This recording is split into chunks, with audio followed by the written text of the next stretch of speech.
Hello and welcome to the Pro-Human podcast. This is the audio accompaniment to pro-human.co, which is where I, Neil Moore, write about the value of human creativity and culture in what I perceive to be an increasingly inhuman world. Not always all of my guests on the podcast agree with that. Today we'll see. We've got Philippa Penfold, who is an HR leader who has worked for some big names, Royal Bank of Scotland, Mercer, BHP Billiton, Group M and Infosys. And now you do something very interesting. You've got a brand new job. Why don't you tell me what your cool new job is?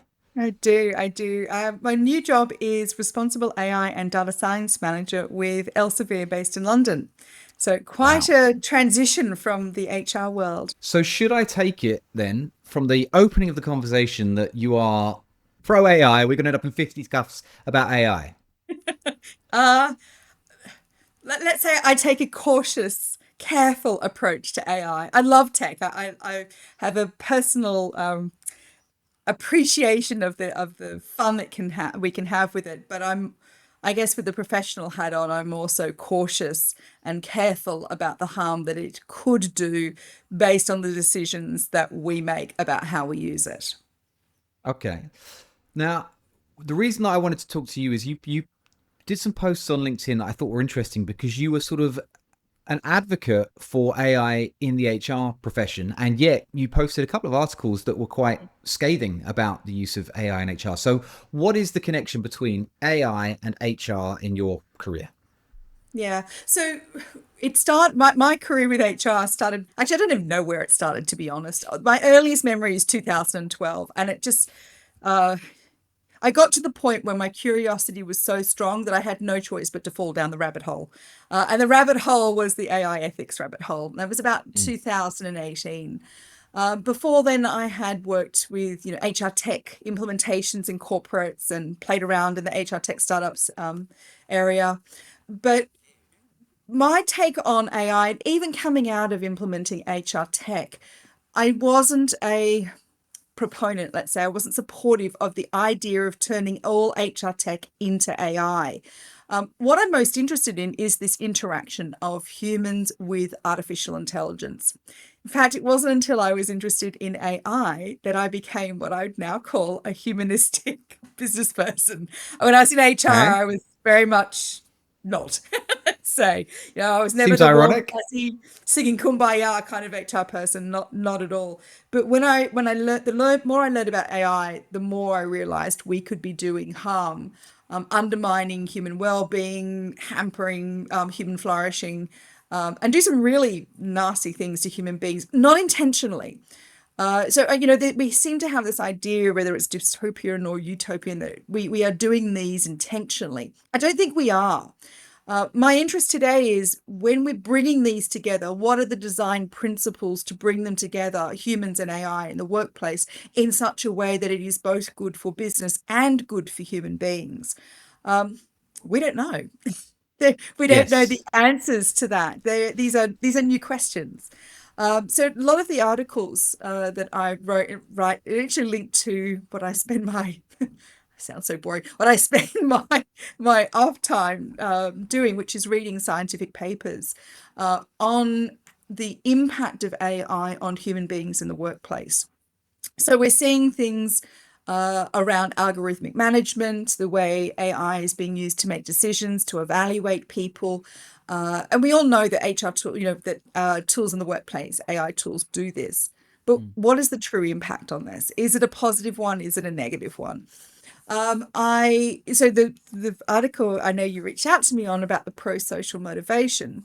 What has Yes. been discovered scientifically is that the in that particular piece of research is that if you use AI or AI and a human to evaluate a person, they feel objectified.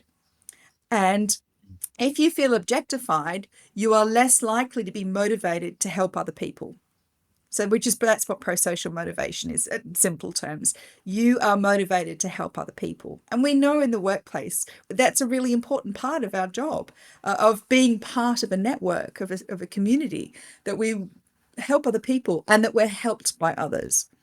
So, if we're using AI to gain all of these efficiencies, let's say, by having AI manage or give some type of evaluation on a person's performance, then there is a downside. So I'm not a doomsayer, per se, in the AI. It's really just saying, look, we don't know the answers to some of these questions yet about how to blend them. And we need to, if we're going to increase profitability and not undermine human well-being. So I think we're on the same side on certain things. In that, the tagline for my publication is, "I'm not anti-tech. I'm just pro-human." So I do think, obviously, I live in a hugely technologically enabled time, and I get great benefits from that. This podcast wouldn't be possible without incredible amounts of technology. But it's the use to which it's put, and I see AI more than any other being put to pretty nefarious uses. And I've written about things like we have issues around AI. Porn and sort of sexual image-based sexual abuse and things like that. But one of the ones that that people are feeling viscerally right now is, I know we talked about this just before we went live. I know a lot of people who are in their 50s. They're out of a job for whatever reason. There's fewer jobs as you move up the chain, and the world's in a weird place at the moment, and economics is tough. And like all of us, all they want is the chance to talk to a human, and they just can't. Everything is being filtered through AI, and the conversations aren't about how good they are, how experienced they are, how much they can bring to the table. It's, how do I make my CV, tick the boxes for the AI? What is it? We're all dancing to this algorithm, but we don't know the tune. It just doesn't seem right. It doesn't seem fair. So there's AI throughout the process. So let's start at the beginning of the process with AI recruitment. What is the benefit of that to the employees? Because everyone I speak to seems to think it ends up with them finding the most boring box ticking people rather than the sort of innovators and creatives that they claim that they would rather have. Or is that just a lie? I think that today that can depend on the tool that you're using and how you are using it. Which type of product, because there are some good products around that can help find or select more appropriate people. I'll be honest, for my current role, in spite of the fact that I work in AI, I do not believe that AI was involved in my recruitment. Okay. Yeah. Well, And how would an possibly it's become HR a person conspiracy. Everyone thinks it is now. Maybe it isn't. It's like when you get news articles on your social feed and you go, "Did Trump say that? Or is that an AI? I don't know." No, look, it's a valid issue. I went around the algorithms by connecting with people, and that's how I ended up being recruited by a person. But I do appreciate the difficulty in having to get around the algorithms, and I think a lot of us are adjusting what we do, whether it's what our CV looks like or how we're presenting ourselves on social media, such as LinkedIn, to be able to have the algorithm select us. I do worry though that we're missing a lot. When we feel objectified, we all know that an algorithm cannot evaluate us. It can evaluate part of us. But when, if you're looking at me now versus an algorithm looking at me now, regardless of what they're looking for, the algorithm is looking for what it is told to look for. It only sees that dimension of me. You see me. And I feel more Yes. comfortable being evaluated as a whole person rather than the pieces that have been coded to evaluate. And I think that's one of the biggest issues we're seeing, that I see with recruitment and how it is being used. I also, something you brought up earlier, and it bothers the heck out of me too, dare I say, every time I have to interact with HR. And it's like we want to put technology between people. And I always think about it from a design point of view, a job design, an organizational design. The technology often sits between people now. It affects, influences, and in some cases negatively impacts the interaction between people. Me trying to reach out, whether it was from as part of my onboarding to HR, or whether it is someone being recruited by a group that use AI, it is that layer of technology in between alters the behavior of both parties. The question I am unable to answer yet is it good? Is that a good thing? And I know I can see many harms coming out of it, particularly Well, people at I my think age group. I get it. I do get it. But we are also to blame for this. We are not we're not questioning how we should design it to from a human point of view. Technology, the history of technology in business is for efficiency. That's how we Yes. use it.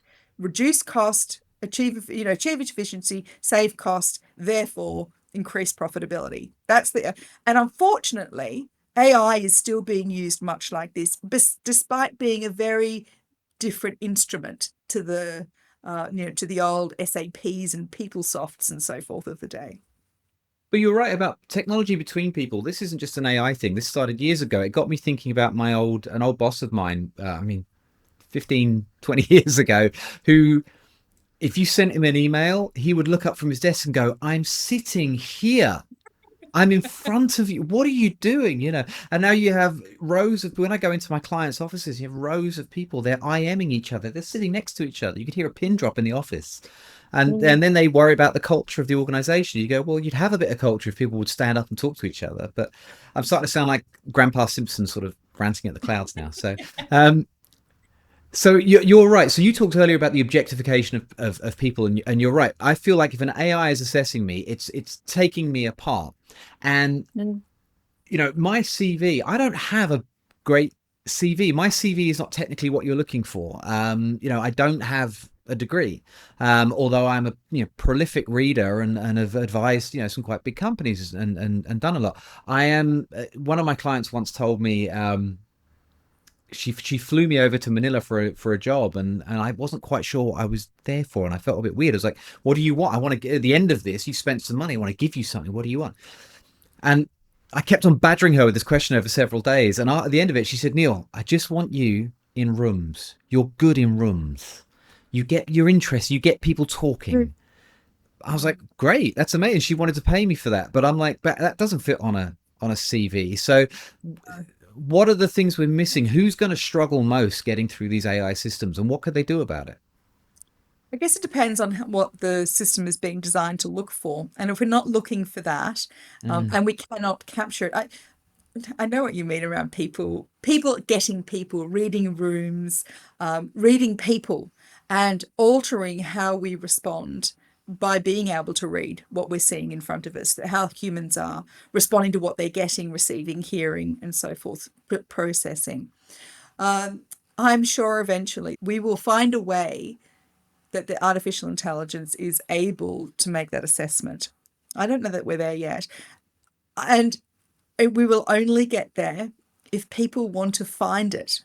So a lot of the AI that I have seen, and I've been watching it for a long time, particularly the HR, tech startup space, predominantly when I was living in Singapore. I found that tech was designed rarely by HR people. In fact, I could count on my thumbs out of all the hundreds of HR tech vendors I know who were actually HR people. Yeah. We're seeing a few more now. There's a few really good ones out now from Singapore, and they are being developed by the experts. They bring the AI expert in to develop, but they are the domain expert.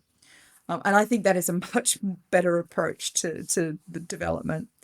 But the tech, therefore, is developed for a couple of reasons. One is because it can.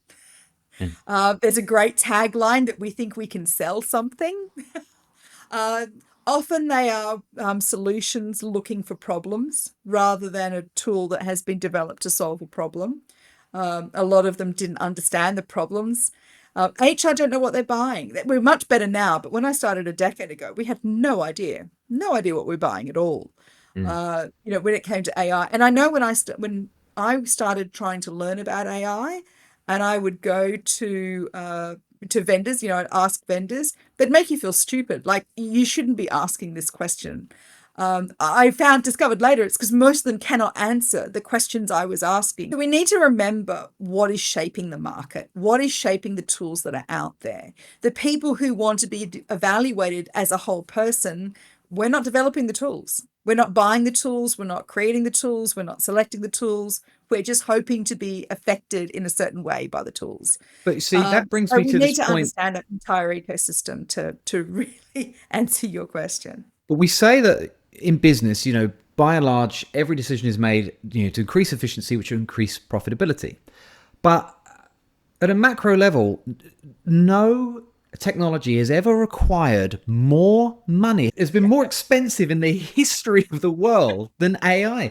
Was it Sam Yeah. Altman says he wants $7 trillion to build, Mhm. the right chips and the right data rooms. So I know that individual companies don't have to necessarily pay for this up front. I think what we're seeing is the classic Silicon Valley model of give it away free, get you dependent on it, and then the moment that you've scrapped all of your old systems and you're dependent on it, they'll ramp the prices up. And I think, the amount of money it would take to develop AI to the point where it could assess the whole person, which I don't think is possible because I need to feel like I've been assessed as a whole person. And so I need another human on the other side of the table. No matter how good the tech is, I'm not going to feel like, just like with Zoom, it's amazing. I still don't feel like I've met someone just because we've met over Zoom, right? Despite the fact the technology is amazing. But the sheer amount of money that's going to be spent to create these efficiencies, I'm not sure the math is mathing, as the kids say.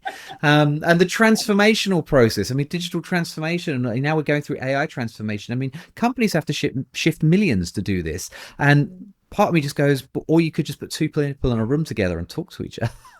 Or am I being just really naive? I think there are a lot of promises on increased profitability that are not we're not seeing, businesses are not Yeah. seeing. And we know that because we look at GDP, even Singapore's growth has stagnated, yet hard have they been driving AI?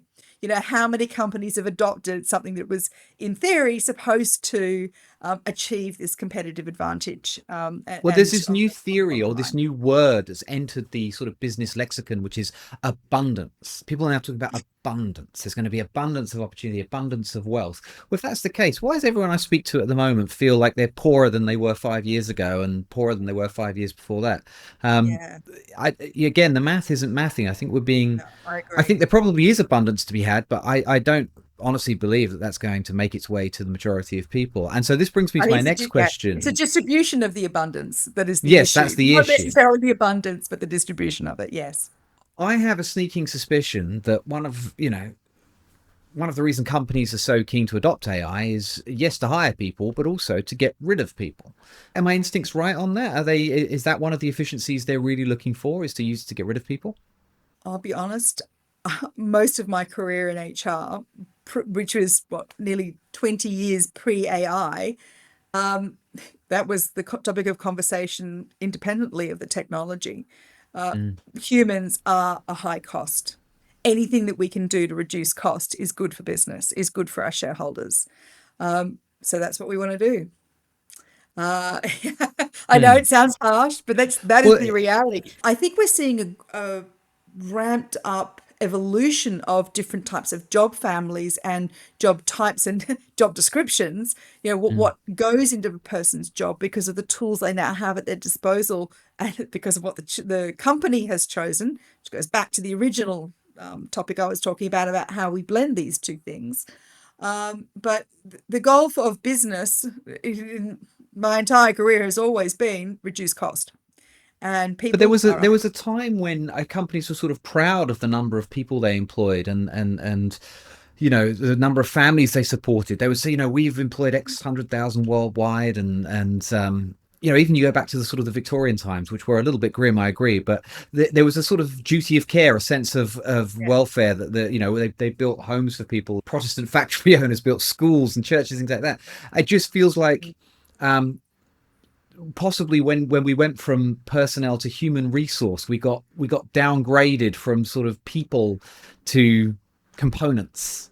And I think AI stands to Possibly. potentially do that even more, because what AI does is I Yes. believe through Tom Goodwin, who's a great writer on LinkedIn and a very interesting consultant, sort of thought leader type, says the problem we're not understanding is that AI can't do jobs; it can do tasks.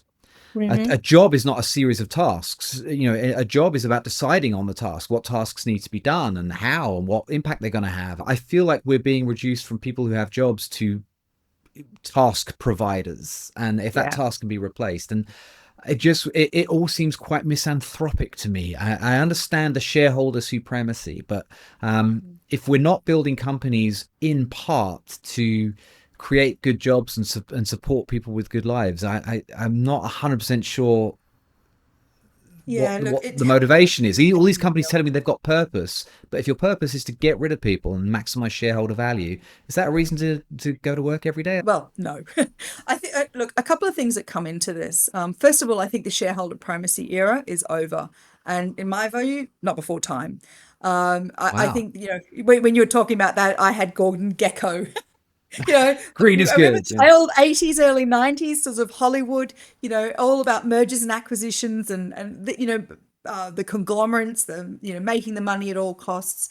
I'm grateful we have moved past those times, Mhm. but I don't think we've arrived at the next era. And how we use AI will define it almost by default, not Yeah. because we're choosing how to design it. Um, the other thing that made me think around, the are we just components? I think in a lot of ways we've always been just different types of components. Remember, even schools were created the way that we think of them now, so that people could read science in factories hundreds of years ago. Yeah, So I mean, preparing people we for may be jobs as seeing. opposed to for life. I think Yeah, that's something I've heard a call for recently is stop preparing them for jobs, prepare them for life because the jobs are different and life is different. I think yeah, there's some merit to absolutely. that. And I think it is difficult to shift. Yeah, particularly if you've been in the workforce. The psychological contract was broken a long time ago for many people, and then the social contract is under threat as well. Mhm. I was supposed to have a stable job for life. I was supposed to, you told me if I worked hard, I went to uni, I did this, then I would get that, and I have Mm. nothing like. And I think this is reflective of the state of flux. You did say So something. hang on, that's really interesting Yeah. because we've gone from companies giving people careers for life to companies giving people jobs to with the gig economy companies breaking it down into tasks. And I went back to the UK last summer, and my dad who's retired now, he's got a little coffee morning where he goes to see his sort of his guys, and I joined them. And they were asking me what I do for a living, and I said, "Well, I'm a writer, and I do sort of some consulting on communications and some training, and it's very portfolio I must style." be so confused. One of the guys was really like, "Wow, that sounds great. I'd love to have had the chance to do that." I said, "Well, I couldn't do what you did. I couldn't have worked for the same company for 40 years or something." And one of the guys piped up and he said, "Hold on a minute, Neil." He said, "What you got to remember is when I joined, he worked for a big insurance company, and he said when I joined them, he says the only job I've ever had my whole life." He said when I joined them, I had no qualifications. He's from the East End, and he said they took me on and they put me into training straight away, and they trained me every year. And every 5 years, they would move me to a new country or a new department and give me an opportunity to try something new in the company. They contributed to a pension for me from day one. They gave me stock throughout my career as a reward for loyalty. And they would do things like they would do, picnic days in the summer for the family or Christmas parties for the families and kids like that. He said, I've retired a very, very wealthy man because of that company and a very well qualified man. And he said, the problem is, I don't think that job exists anymore. I don't think they want to invest in people like that anymore. And I I think would that's agree. tied to this conversation about breaking things down to tasks. If I can pay you just to do the one thing for the minimum amount of time it takes to do it, that's the job. Yeah, perhaps. I think the drive for purpose, and I know companies sort of jumped on the bandwagon, but what Mm. I'm really encouraged about is the generations after us are looking for purpose themselves. In fact, they're almost forcing companies to think of purpose and not the tagline, like we all do the taglines in business, in our Yeah. companies beforehand. But true purpose. And I think, when we're looking at society, at the role of companies in society, sure, we do not have that parental role, if you will, of a Mm. company over its people. And it was a parental role. It's why, if Yeah. the boss wanted to come for dinner, you couldn't say no. And life and society, thankfully, has moved on from that. I do, and loyalty. I remember when I joined the workforce in the late 90s, loyalty, everyone was saying, well, loyalty is dead. And I saw, I don't know how many, redundancies and downsizes in the first 5 years of my career. And I was sort of sitting there as this little Gen X person everyone was thinking was really weird. And I'm sort of sitting there thinking, why do you think loyalty is dead? From what I've just seen in my first 5 years of my career, yeah, it's dead because you're not getting any loyalty from me. My only loyalty is to myself. That's it. And Yeah. and and honestly, I guess that's actually where really epitomizes my story and to where I am. No one trained me to work in this job. No one helped me move from to one side of the world to the other. Mm. No one said, Pip, you really need to rethink your life and your trajectory because HR is not going to be as it is, blah, blah, blah, blah, blah. But really, this idea that if the company does not do it for me, who should do it? As time moves on, the answer is me. I was at a generative AI conference last week, and there was a presentation there and there on the screen it said, humans with the jobs left to do. And Okay. I was very concerned about that because what they were saying is AI does everything you can, and the people do the leftovers. Jobs That's left grim. to do. Yeah, yeah, it is. It's grim. It's a horrible way of considering us as a component. I do think we can create great I was going to say jobs, but a combination of something that is interesting to do every day, that fulfills us and makes us feel, valued and important, and that our contribution is worthwhile. And everybody loves that in a job. I mean, I'm loving my job now because I really feel like I can make a positive difference, not to the business. I mean, there is that, but to the people who are being affected by the decisions that I make, and which strangely, I never thought in HR. Uh, Well, oh, the irony, yeah, the irony.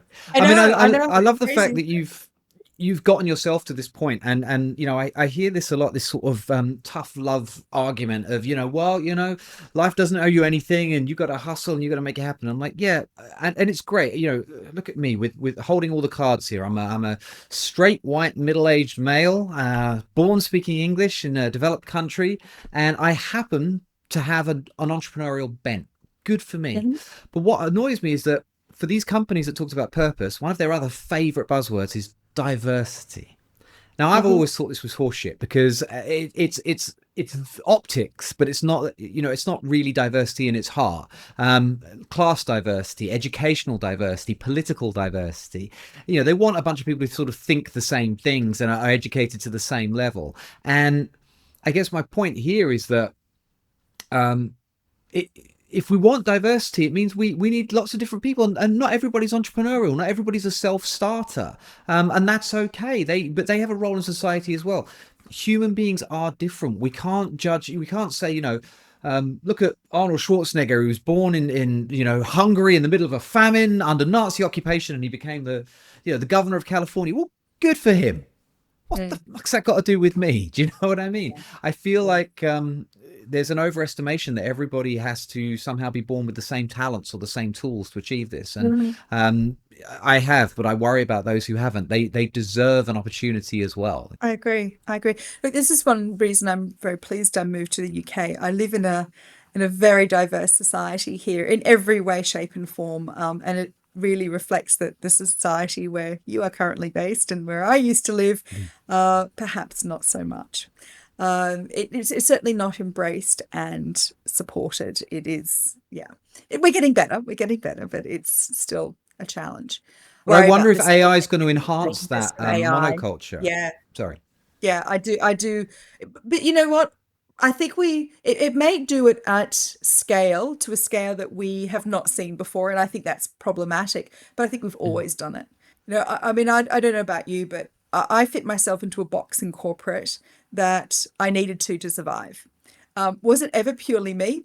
No, no. I mean, how many people go from HR, moonlight at deep tech events every evening to learn about AI and then end up working in, go falling down the rabbit hole of AI ethics, not wanting to climb out, and then decide to move to the other side of the world to work in this completely new area that's not even a It's a great. profession. I mean, it's Sounds, a look, great it is. journey. It It's sounds fascinating. great. But to me, what it also says is for decades, I fit myself in a box because I had to. Yes. Did Oh, I all fit this that bring box? your No, whole I self fit to me work. now. Yeah. I Bring your whole fit what self I to work do is rubbish. now and who I am now, but I Mm. didn't really before. There was no encouragement of curiosity. There was Mm, no, follow your areas of interest just because you are interested in them. Engage with people who are different. We Sameness was encouraged, but in different ways.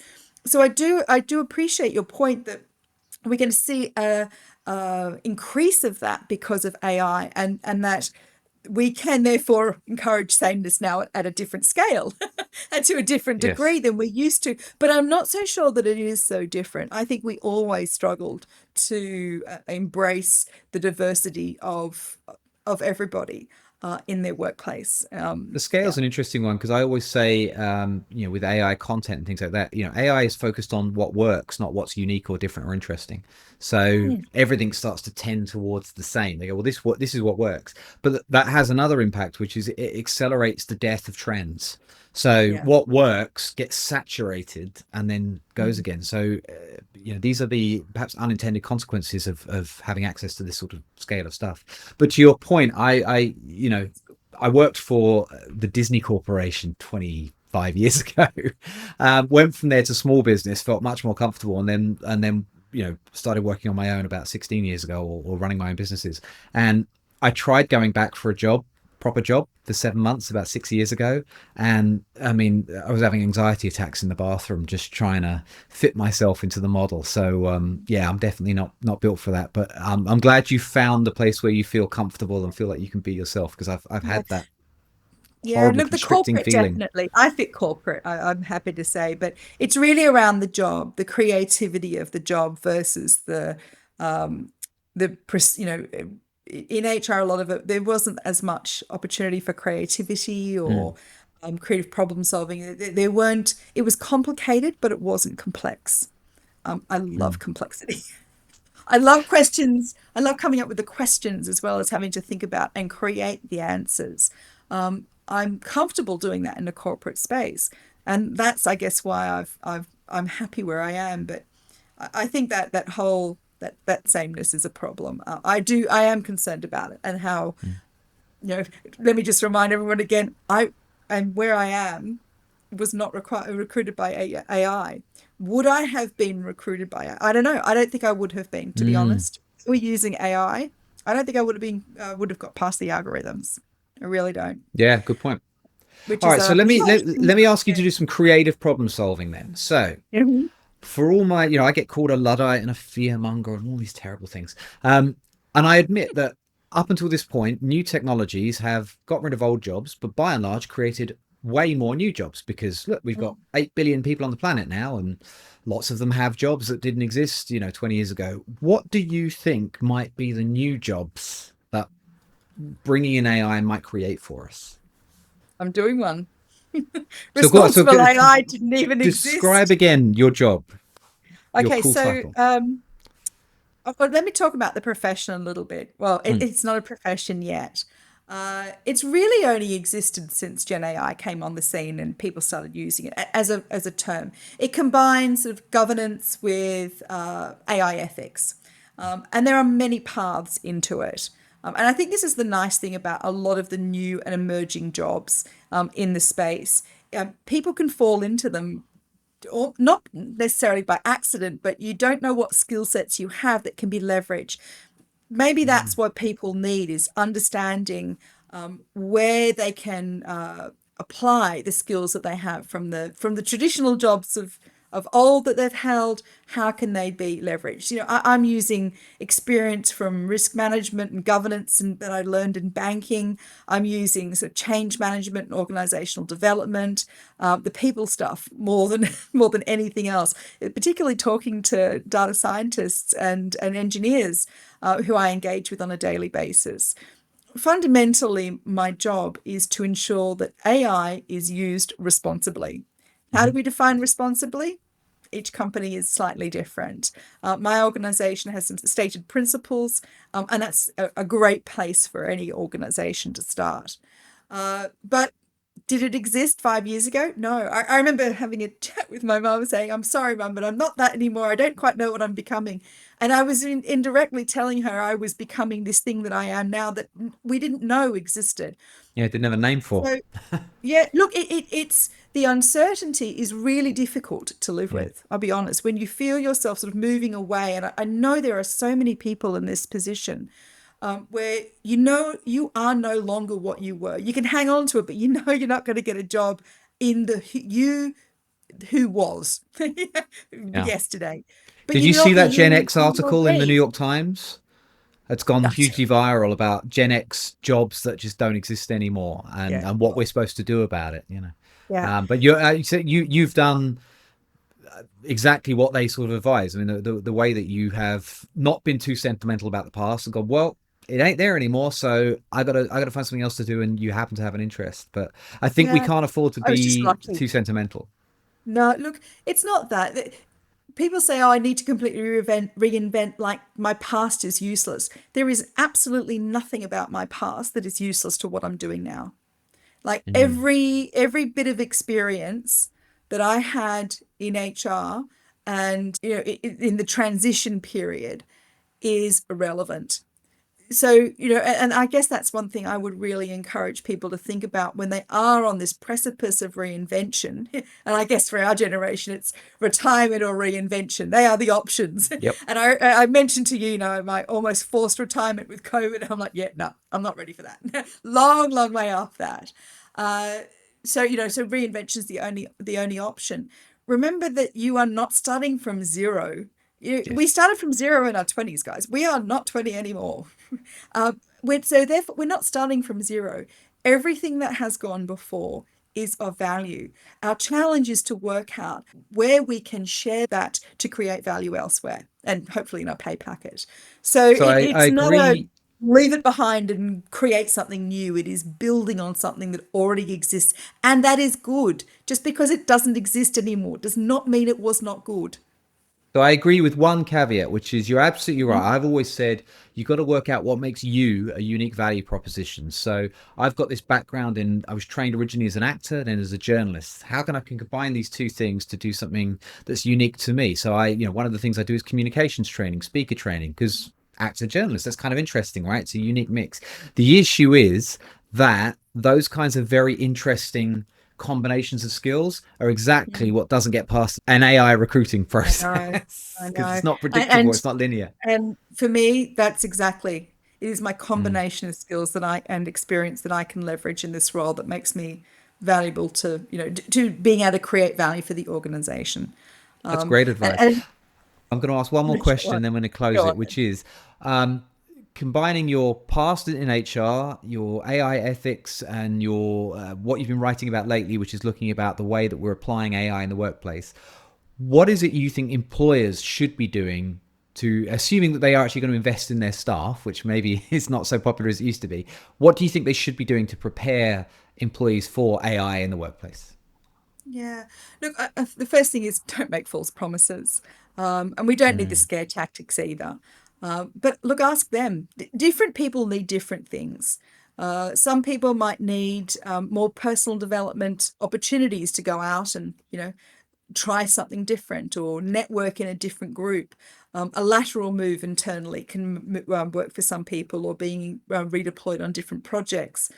For others, it's going back to school, doing something completely different that they're passionate about. Uh, there is no one right answer, and that's why it's very difficult, and also why it's difficult for L&D to get the investment from the business because there isn't a single one right answer that says people are going to therefore do this. I should mention the Article 4 in the EU AI Act. The Article 4 is about AI literacy, and it's forcing people to ensure that their employees are AI literate. How helpful that will be to them being able to help them reinvent. We need to separate the ability for people to reinvent themselves and the development that's needed for that versus the literacy level and the skills level that is required to use the AI tools that the company gives them to use and expects them to use. They're not the Mhm. same type of thing. We often get them mixed up. But I think anywhere where we are interacting and having the ability to judge and evaluate technology, how it might help us, I think is a good thing for Okay. everybody, regardless of which way you're looking at it. So don't cover your ears and go la la la la la. It's not going to make it go away. Fair enough. No, but we also don't want it. Look, I know the world is not a great place for many reasons at the moment, but I'm really hoping that, we take the opportunity to design a world that says, that is better. I remember when the young ones came in, the younger generation, and I suddenly became the old generation. It was like, oh, they want this work-life balance. I'm like, good on them. I wish I Yeah. had the courage to What's wrong with demand that? that. That sounds Yeah, pretty good. exactly. And I think we're seeing a lot more of the same, like why don't we take this opportunity to reinvent, and create that utopia that is Well, often put as forward on long as the media? the gains are distributed fairly, but that's a whole other conversation for another time. It is Thank you indeed. very, very much. I Yeah, really yeah. appreciate you sharing. I feel like we went broader in a good way in your particular personal journey. I might follow up with you about doing a post on that because I think that could inspire a few people. But let me wrap up properly. So thank you for listening, everybody. Don't forget to subscribe to the Pro Human Pod wherever you're watching it, YouTube, Spotify, Apple, or Substack, and the newsletter, which comes out weekly at pro-human.co, looking at the world and culture and current events through a pro-human lens. Philippa, thank you very much. I hope you have a lovely day.